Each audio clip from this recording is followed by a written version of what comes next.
بسم الله الرحمن الرحيم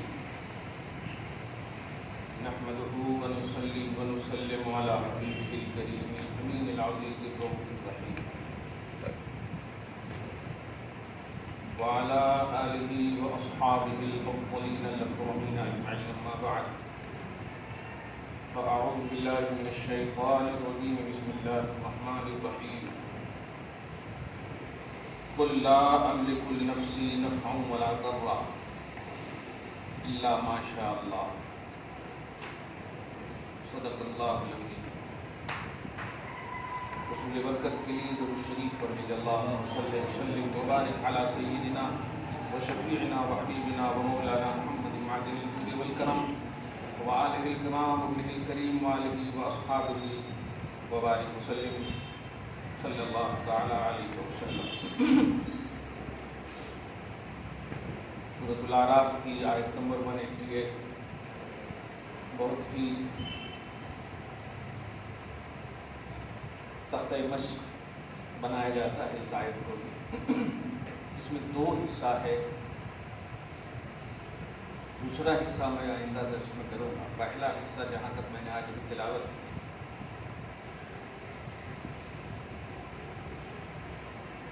یقیناً اس میں سوال بھی ہے اور اسی میں جواب بھی ہے۔ اگر قرآن میں کمپلیٹ ایمان کا عقیدہ ہے تو جواب بھی ہے اس میں، اور اگر اپنے من کی آیت لے کر کے رک جائیں گے تو سوال ہی سوال ہے۔ ایک اور بات، جب اللہ تعالیٰ کسی عنوان کی اہمیت کو بتانا مقصود ہو تو اس کا آغاز قل سے کرواتا ہے۔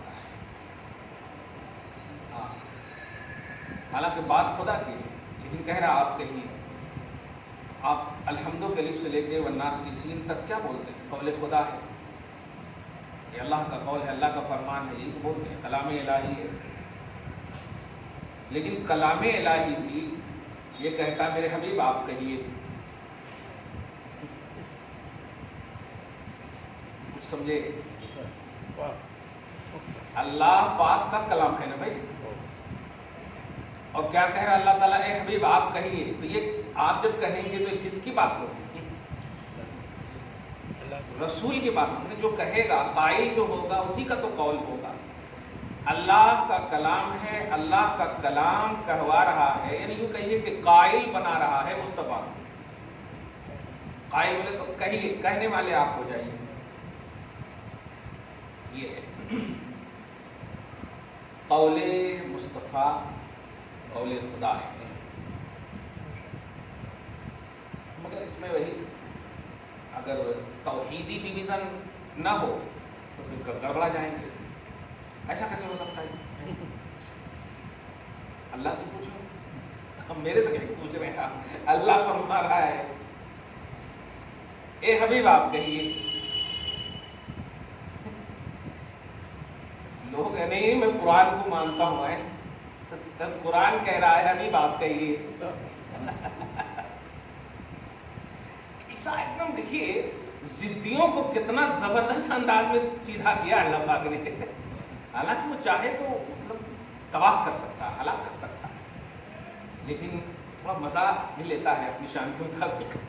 ہاں حبیب آپ کہیے، یہ آپ کی بولی پر ایک ضعیف ہے، کمزور ہے، یہ ہے وہ ہے، ذرا بھی غور کر لینا کہ قول رسول قول خدا ہے۔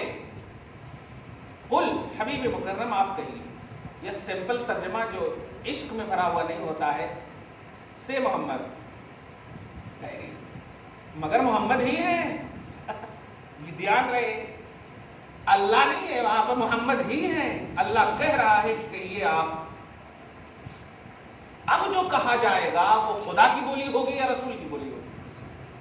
نہیں، بولی خدا کی ہوگی، زبان مصطفیٰ کی ہوگی، تب اعتماد خدا پر جی اسی کا ہوگا جس کا اعتماد رسول پر ہوگا۔ اللہ پاک کچھ نہیں کہہ رہا کہ آپ کہیے، یہ بھی نہیں بتا رہا کہ مضمون آپ کہیے، قل کہیے آپ۔ اب یہاں سے لے کر کے جہاں تک قل کے بغیر آیت آ رہی ہے، سمجھیے سب رسول کہہ رہے ہیں۔ اس کا مطلب 100% ہم رسول پاک صلی اللہ علیہ وسلم پر بلیو کرنا. ہاں 100% کا آل ان آل. ہاں ایک لمحے کے لیے بھی اگر نہیں نقطہ کا بھی دخل نہیں ہے اپنی عقل کا. نقطہ کا بھی دخل نہیں ہے اپنی عقل کا. 100 بالکل ماننا ہے تو ماننا ہے, آئے سمجھ میں یا نہ آئے, کیونکہ حبیب آپ کہیے. بس اگر 20 منٹ ایکسٹرا مل جائے نا تو خالی لفظ آپ کہیے, اسی میں عشق اور عداوت کا عنوان بھی مل جائے گا.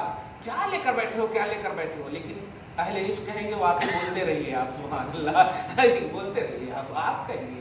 کیونکہ جب خدا تھکتا نہیں ہے حبیب سے کہواتے ہوئے, تو امت سنتے ہوئے کیسے تھک سکتی ہے.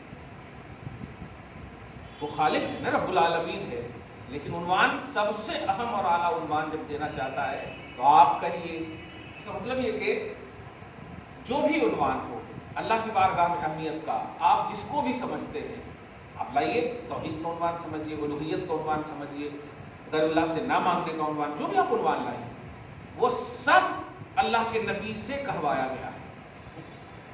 اب جیسے ہم دوسرے کے پاس کیوں مانگیں, اللہ بے نیاز ہے, صحیح ہے, اللہ بے نیاز ہے, اور سارے بندے اس کے نیاز مند ہیں, صحیح ہے. یہی تصور دیتے ہیں یہ بھی مجبور ہے, یہ ہے, ان سے کیا مانگنا وغیرہ. انہوں تو یہ نہیں اٹھا سکتے, انہوں اٹھا نہیں سکتے, مکھیاں نہیں اٹھا سکتے, کہاں کی بات کہاں کو. اب آپ ذرا سوچئے, اس میں بھی اللہ پاک نے کہا قل اللہ الصمد. حبیب آپ کہیے کہ اللہ بے نیاز ہے. تو خدا کی شان بے نیازی بھی رب العالمین نے رسول سے کہوایا ہے. اب شان بے نیازی بغیر اعتماد رسالت کے کیسے آپ عقیدے میں لا سکتے ہیں؟ ہمارے کو کیا ضرورت ہے رسول کی؟ یہ سب سے بڑی ضرورت ہے کہ اللہ کی ساری ضرورت کی چیزیں, اللہ کے بارے میں سب کچھ یہیں سے معلوم ہوگا. یہ سب سے بڑی ضرورت ہے. کوئی بھی ایسا عقیدہ آپ بتا دیجیے, کوئی بھی عقیدہ بشمول جو بھی آپ لانا چاہتے ہیں. میں تو سب سے بڑی بات کہتا ہوں کہ اللہ کا ایک ہونا بغیر رسول کے آپ ثابت کر دیجیے. اب تو سب سے بڑی بات کہہ دیا, اللہ کا ایک ہونا بغیر رسول کے ثابت کر دیجیے. نہیں کر سکتے آپ. اللہ کیا, کیسے, کیوں, یہ کچھ نہیں کہہ سکتے آپ. ایک ہونا ثابت نہیں کر سکتے آپ. رسول نے کہوایا, رسول سے کہوایا قل هو اللہ احد. حبیب آپ کہیے کہ اللہ ایک ہے, پھر لوگ مانے کہ ایک ہے تو میں ایک ہوں. کیا بات ہے. تو اللہ کی احدیت کا عقیدہ رسالت کے بغیر ہو ہی نہیں سکتا. یہ اللہ پاک خود کہہ رہا ہے. آپ سوچیں ذرا, میں خود مطلب حیرت زدہ ہو جاتا ہوں. کلام الہی, ایمان ہمارا پورا ہے, کمپلیٹ ہے, جو خالق ہے, مالک ہے, بے نیاز ہے, سب ہے. اللہ کا کلام ہے, اصلی ہے, قدیم ہے. لیکن ایسا لگتا ہے کہ اللہ کہتا ہے رکو رکو رکو, یہ کلام کو رہنے دو, در رسول پہ حاضری دو. اب آپ بتائیے, آپ ذرا تھوڑا سا بھی سوچیے کبھی, اللہ سے بڑا تو واقعی کوئی نہیں ہے نا. اللہ رب العالمین ہے, مالک یوم الدین ہے, سب کچھ ہے نا. لیکن اتنا اعلیٰ اسٹیٹس اور لیول والا بھی کہہ رہا ہے رکو رکو رکو رکو رکو. آپ پہلے رسول کی بارگاہ میں انٹری کیجیے, آپ آئیے یہاں پہلے, پھر ویسا بولنا میں ہوں میں ہوں میں ہوں میں ہوں. رکھو پہلے یہ میں ہوں کا عقیدہ, رسول پاک کی بارگاہ میں حاضری دو. پہلے یہ کہیں گے اللہ ایک ہے, چلو پھر رکھنا عقیدہ. اللہ بے نیاز ہے, پھر رکھنا عقیدہ. اب ڈکشنری سے مجھے مت مانو, رسول سے مانو. اپنے سینس اور اپنی تعلیم اور نالج سے نہیں, ورنہ وہاں تو کہا تھا نا انا خیر منہ, اور غلط نہیں کہا تھا. 100% ابلیس نے جو کہا تھا کہ میں آدم سے بہتر ہوں, غلط کہا تھا. کیونکہ جو ریزن دیا تھا خلقتنی من نار وخلقتہ من طین, ریزن دیا تھا, اس نے دلیل دیا تھا کہ تو نے مجھے آگ سے پیدا کیا اور اسے مٹی, اور دونوں کا کوئی بھی دیا کہ تعلی کس میں ہے, تفوق کس میں ہے, بلندی کس میں ہے, اوپر کس میں ہے, نیچے کس میں ہے. دلیل تو بڑی اچھی دیا تھا. نالج کے اعتبار سے اگر دیکھیں, تھنکنگ دیکھیں تو بہت زبردست دلیل ہے. لیکن نہیں, بس میں نے کہا ہے ماننے تو مانے, یہی سینس آپ لائیے یہاں پر. آپ اپنی عقل مت لاؤ, میں نے کہا ہے محمد کی بارگاہ میں جاؤ تو جاؤ. یہ ہے سب سے اہم بات. اور یہی چیز سمجھ نہیں پا رہے ہیں وہ لوگ جو آج مطلب ٹرسٹی بنے ہوئے ہیں. یہی چیز سمجھ نہیں پا رہے ہیں. اپنی عقل کیوں دوڑا؟ صحابہ کرے کیا، یہ کرے کیا؟ صحابہ تو ہر وہ چیز کرے یار جو اللہ تبارک و تعالیٰ نے بہت ساری چیزیں نہیں بھی کہا تھا، لیکن رسول اگر راضی ہیں تو کر دیے، کر دیے۔ اس سے بڑی بات کیا ہوگی کہ رسول پاک کے بول مبارک کا عنوان بھی طیب و طاہر بنا دیا صحابہ نے۔ بول مبارک سمجھے؟ تم سمجھے؟ ہاں مبارک بول دیے تو آپ سمجھ جاؤ، ذرا بھی نہیں سوچنا، ہاں تو نہ بولڈ ہو جاتے ایسا بول ہے۔ آپ سوچیں، فضلات طیبات کا عنوان بن گیا، ایکسٹرا چیزیں پاکیزگی کا عنوان بن گیا۔ کتنے اچھے سے اچھے آپ میرے محبوب ہوں، ذرا ناک کے سامنے آئیے نا، دوسرے دن سے آنا بند کر دیں، صحیح ہے کہ نہیں؟ کتنے بھی ہو، مصطفیٰ جان رحمت صلی اللہ علیہ وسلم کہ صحابہ اسے لینے کے لیے مار کرتے تھے، لڑایا کرتے تھے، قادو یقتتلون علی وضوئہ، حضور کے غسالے مبارک ناک سے جو نکلتے تھے، چہرے سے جو ٹپکتے تھے، وہ سب لینے کے واسطے صحابہ لڑائی کرتے تھے، قتل کر ہو جائے گا آپس میں، ایسا لڑائی کرتے تھے۔ ہمارے کو ہونا تو ہمارے کو ہونا ہو، یہ ولیمہ کے کھجورا نہیں ہے، نکاح کے کھجورا نہیں ہے۔ ہاں دیکھو کیا سوچ کے لیتے تھے، سوچیے تو ذرا، نبی کی بارگاہ مصطفیٰ میں عقیدہ اچھا ہو، اگر کچھ گڑبڑی بھی ہو جائے نا تو اللہ پاک کے نبی اگر سنبھال لیے تو خدا آٹومیٹک سنبھال لیتا۔ تو یہ جملہ یاد رکھیے گا، بڑا اچھا جملہ نکل گیا ہے، ادھر ادھر مت جاؤ، جو میں کہہ رہا ہوں وہ مانو، جاؤ کا یہاں آؤ، میں غفار ہوں، ٹھیک ہے بالکل صحیح ہے، رزاق ہوں بالکل صحیح ہے، سب صحیح ہے، ایک سب کو رہنے دو، یہ انڈیکس پریکٹیکلی طور میں در مصطفیٰ پہ حاضر ہو، اب پھر وہ جو کہیں گے وہ کرنا۔ اور یہی وجہ ہے کہ آپ دیکھیں صحابہ کرام میں حضرت عثمان بن حنیف ہیں، تو ایک صحابی ہیں، بارگاہ رسالت میں آتے، یا رسول اللہ مجھے آنکھ چاہیے، مجھے آنکھ چاہیے، غلط کہیں گے، نبی ہیں، غلط کہیں گے فوراً ٹوک دیتے نا، یہ شرک ہے، میرے پاس کیوں آئے، آپ دینے والا اللہ، صحیح ہے کہ نہیں؟ کیونکہ نبی تو شرک شکن ہوتے ہیں نا، شرک کا خاتمہ کرنے آتے، پہلے ہی راؤنڈ میں کہہ دیتے کہ تمہارا عقیدہ غلط ہے، درست کر لو، لیکن فرمائے کیا، تم صبر کرو تو ٹھیک ہے، باقی تم چاہو۔ اچھا کمال یہ ہے کہ صحابہ جو ہے نبی کا انٹینشن دیکھیے اور نبی صحابہ کا انٹینشن دیکھیے، دونوں چوائس دے چکے ہیں، اور دونوں پہ عمل کر لیتے تو کامیابی تو ہے ہی ایسی، صبر کرو تو ٹھیک ہے، ارے یا رسول اللہ ہونا تو ہونا،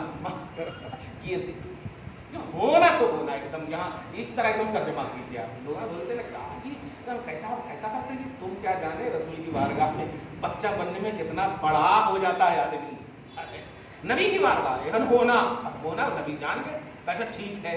اب دیکھیے بتائیے، کوئی وحی آئی تھی جو نبی اب آگے کا پیش کر رہے ہیں، کیا کہہ رہے ہیں، جاؤ اچھے سے وضو کر کے آؤ، پھر 2 رکعت نماز پڑھ کے آؤ۔ کیوں اللہ نبی کو اتنا چاہتا ہے جانتے ہیں؟ اس کی اصل وجہ یہ ہے کہ نبی ہمیشہ اللہ سے قریب کرتے ہیں لوگوں کو، یہ جاؤ۔ اب اس کے بعد آنے کے بعد تم آئے ہو مجھ سے مانگنے کے لیے، اب اس کے بعد ایک دعا دے رہے ہیں، سنو اس طرح دعا کرو، اللہم انی اسألک، کہ اللہ میں تجھ سے سوال کروں، ٹھیک ہے یہاں تک تو ٹھیک ہے۔ کمال ہے صحابہ، تو انتظار کرتے تھے کہ اور بھی کچھ بولنے والے ہیں کیا، اس کے بعد کہتے ہیں وَأَتَوَجَّهُ إِلَيْكَ، اور اے اللہ، نبی کہہ رہے ہیں بولو، ہاں اے اللہ اس نبی رحمت کے وسیلے سے تیری بارگاہ میں توجہ کر رہا، اس نبی خود کہہ رہے بولو اے اللہ اس نبی رحمت کے وسیلے سے تیری بارگاہ میں توجہ کر رہا ہوں تاکہ میری یہ حاجت پوری ہو جائے۔ یہاں تک تو ایک دم دعا زبردست نظر آ رہی ہے، لیکن آگے بھی دیکھیے، وسیلہ تو ثابت ہو ہی گیا، لیکن آگے دیکھیے، اللہم فشفعہ فی، یہ ترجمہ سنیے، اور آگے بولو اے اللہ اس نبی رحمت کو میرے سلسلے میں شفیع بنا لینا۔ کیا بات ہے، کیسی تعلیم ہے، آپ دیکھیں ابھی لوگوں کو سمجھ ہی میں نہیں آیا کہ کیا مانگنا کیا نہیں مانگنا، خالی شرک سمجھ میں آیا۔ آنکھ مانگنے کے لیے آئے. صحابہ ڈائریکٹ، انڈائریکٹلی بھی نہیں، ڈائریکٹ مانگنے کے لیے آئے. بیس آف ایمان ہے وہ صحابہ. اور نبی صلی اللہ علیہ وسلم نے سکھایا. ترمذی میں یہ حدیث موجود ہے، دیگر تمام صحیح کتابوں میں موجود ہے. نہیں ماننے والے تو قرآن پاک پر بھی اعتراض کر رہے ہیں. اب غلط ترجمے کا مطلب ہی تو ان پہ اعتراض کرنا. خلاصہ یہ کہ اللہ تبارک و تعالیٰ آپ کو اسی وقت چاہے گا جب آپ نبی کو چاہیں. یہ فائنل ڈیسیژن آف توحید، یہ فائنل ہے ایک دم اللہ کا فیصلہ. ورنہ آپ قرآن پاک کی کوئی بھی آیت کریمہ، آپ سورہ فاتحہ کی ایک آیت بتا رہا ہوں میں، کیونکہ یہ آیت ایک آیت کی ترجمانی آج مجھے کرنی ہے. سورہ فاتحہ تیسری یا چوتھی آیت، الحمدللہ رب العالمین الرحمن الرحیم مالک یوم الدین. بتائیے الحمدللہ رب العالمین کو یعنی اللہ کی حمد کون بیان کرے گا؟ مومن یا غیر مومن؟ یہی کیا رب العالمین کون مانے گا؟ صحیح ہے، کمال ہے. مالک یوم الدین کون عقیدہ رکھے گا؟ اب یہ دیکھیے گا رحمان الرحیم بھی مومن عقیدہ رکھے گا. ہے اب آگے ہے ایاک نعبد و ایاک نستعین، ہم تیری ہی عبادت کرتے ہیں اور تجھ سے ہی مدد چاہتے ہیں. سوال یہ ہے کہ الحمدللہ رب العالمین یہ عبادت تھی یا نہیں؟ خدا کی حمد بیان کرنا عبادت ہے کہ نہیں؟ الرحمن الرحیم عبادت ہے کیونکہ وظیفہ ہے. دیکھیں تو قرآن کی آیت ہے. مالک یوم الدین عبادت ہے. پھر سوال ہے ایاک نعبد و ایاک نستعین، ہم تیری ہی عبادت کرتے ہیں اور تجھ سے ہی مدد چاہتے ہیں. یہاں تک بھی ذرا غور کیجیے. اتنا لمبا بڑا، سب سے بڑا کہ رب العالمین کا عقیدہ، رحمان رحیم کا عقیدہ، مالک یعنی دنیا سے لے کے آخرت تک کا عقیدہ کر چکے ہیں کمپلیٹ. آپ صحیح ہے کہ نہیں؟ مگر آپ چوتھی آیت پانچویں آیت میں جائیے، اہدنا الصراط المستقیم.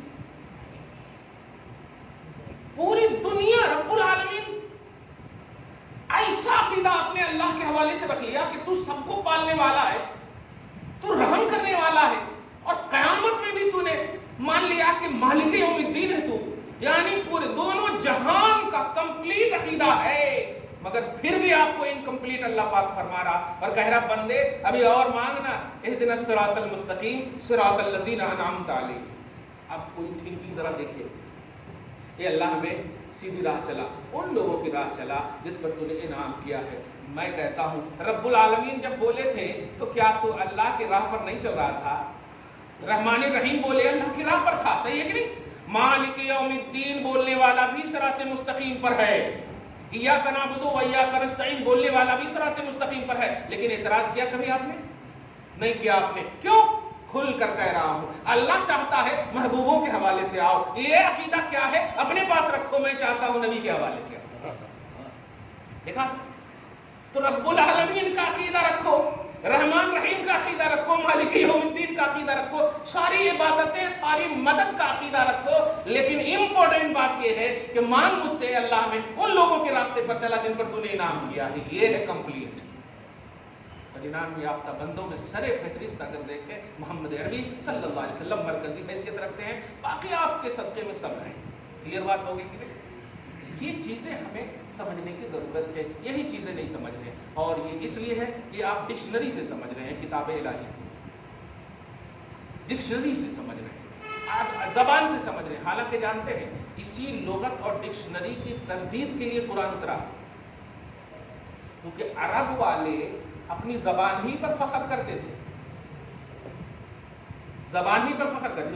سارے جہان کے یہ رسول ہیں تو قبلہ اول میں اللہ پاک پیدا فرما دیتا، یہ کرناٹک میں پیدا کر دیتا، کہیں پر بھی پیدا کر دیتا، کوئی اور زبان میں، ہے کہ نہیں؟ لیکن نہیں، بہت زیادہ یہ اپنی ڈکشنری پر، اپنی آواز پر، اپنے لینگویج پر فخر کرتے تھے. اللہ پاک نے اس کی تردید میں قرآن پاک نازل کیا. میں جو نقطہ دے رہا ہوں، اب اگر کسی دنیاوی زبان کے اعتبار سے قرآن کو سمجھیں گے تو وہ عبارت جو اس وقت فخر کی دنیا میں تھی عربی، اس کے رد میں عربی ہی میں نازل ہوئی. تو جب عربی عبارت اس کی مقابلہ نہ کر سکی جو سیم ٹو سیم اگر غور کرے، صحیح ہے، تو اب دنیا کی کون سی ایسی لینگویج ہوئی جو اس کا مقابلہ کر سکے؟ تو قرآن پاک کو سمجھنے کے لیے نبی ضروری ہے، نبی ضروری ہے. یہی اللہ کا مقصد ہے، یہی اللہ پاک کا مقصد ہے. آپ غور کریں نا ذرا کہ ایسی عمر حضرت عمر ابن خطاب کی کتنی عمر تھی جب ایمان لائے، اور حضرت ابوبکر صدیق کا بھی عنوان لے آئی ہے نا ان کا. کتنی عمر تھی؟ 30 اور 40 کے درمیان تو جب ماننا ہی پڑے گا، کیونکہ اب ظاہر ہے سسر ہے دونوں، صحیح ہے کہ نہیں. اور قریب قریب خلفائے اربعہ قریب قریب عمر میں، ہاں برابر، قریب قریب 5 سال 2 سال 3 سال اتفاق. بس ابو بکر صدیق تو قریب قریب ہیں. اب میں پوچھتا ہوں، جب 40 سال تک دھیان دیجیے گا اعلان کرے نبی، تو نبی کی بھی 40 سال عمر ہے نا، اور سب سے پہلے ایمان لانے والے ابو بکر صدیق رضی اللہ تعالیٰ عنہ، اور انتقال بھی قریب قریب. ہاں اب غور کریں، حضور 2 سال حضرت ابو بکر رہے صرف حضور کے بعد، دھیان دیں آپ 2 سال رہے. تو اس اینگل سے اگر دیکھیں تو 2 سال عمر میں اب سمجھیے، چھوٹے کا لفظ منہ سے نہیں نکل رہا تھا، لیکن میں جو بتانے جا رہا ہوں یہ بتائیے، ایمان والا عمر جو ہے، ایمان والی عمر زیادہ ہے یا کفر والی عمر زیادہ ہے؟ یہی میں کفر نہیں بولوں گا، یا غیر ایمان والی. غیر ایمان والی عمر بھی زیادہ ہونے کے باوجود کائنات کا کوئی بھی فرد ابو بکر صدیق سے افضل نہیں ہے. نبیوں کے بعد سب سے افضل اور اعلیٰ ابو بکر صدیق ہے. اے ابو بکر، عمر کی کوانٹیٹی اگر دیکھتے ہیں، جانتے ہیں ایک دلیل ایسی دیا اللہ، امتی عمل میں پڑھ سکتے ہیں. دیکھو حضور کی عمر جو ہے 63 سال ہے اور ہماری عمر 90 سال ہے، تو ہم تو پڑھ سکتے ہیں 90 وقوف کہیں گے. یہاں کفر کی عمر جو ہے اتنی ہونے کے باوجود، حساب کتاب تو اپنی جگہ پر رہنے دیں، 20 سال کی جو عمر ہے، کیا بات ہے، 20 سال 23 سال کی جو عمر ہے وہ کائنات میں سب سے افضل کر دیا. وجہ نبی کے ہیں، اللہ کے تو پہلے ہی سے تھے، موحد تھے ہمیشہ، لیکن افضل البشر بعد الانبیاء کا عنوان نہیں ملا تھا. یعنی یوں سمجھیے کہ 63-65 سال کی عمر ہے، نبی کے اعلان رسالت سے پہلے بھی موحد ہیں. آپ مشرک کبھی بھی نہیں ہوئے، ہمیشہ توحید پرست ہے. حضرت ابوبکر صدیق کی یہ شان ہے، خصوصیت ہے، شرک نہیں کیا. سمجھ رہے ہیں آپ؟ توحید، موحد، ہمیشہ اہل توحید، مطلب اوپر کے دین پر. لیکن کمال ہے، اہل توحید ہونے کے باوجود اللہ نے افضل البشر نہیں فرمایا، نبی والے ہو گئے افضل البشر بعد الانبیاء. تو گویا خلق کو فضیلت جو بھی ملے گی وہ نبی سے ملے گی. یہ فیصلہ الہی ہے، اپنی عقل مت دوڑا. کلیئر بات، یہ فیصلہ الہی. اب جو میں آ رہا ہوں اپنی آیت پر ترجمہ کر دوں گا، دیکھیے گا. قل حبیب مکرم آپ کہیں، اسی آیت میں سمجھیے گا، لا املک لنفسی نفعا ولا ضرا. آپ کہیے کہ میں نفع اور ضرر کے اعتبار سے اپنی جان کا مالک نہیں ہوں. اب جو لنگڑے للے ہیں علم میں، کلیئر کہہ رہا ہوں، بے عقل ہے، وہ کہتے دیکھو اپنی جان کا اختیار نہیں رکھتے نبی، تمہاری جان کہاں سے بچاتے تھے؟ لو کمال ہے، یہ اس کی جان ہے سمجھ میں. پتھر بھی بددعا دے رہے ہوں گے. ہمارے کو نبی سمجھ میں آ گئے کہ کیا رسپیکٹ دینا ہے، کیا عزت کرنی ہے. تم عقل رکھ کر کے نہیں تم کو سمجھ میں آئے. اپنے نفع اور نقصان کا، اپنی جان کا میں مالک نہیں ہوں. آپ کہیں کیا تعویل کریں گے؟ آپ بتائیے، آپ کا سینس کیا کہیں؟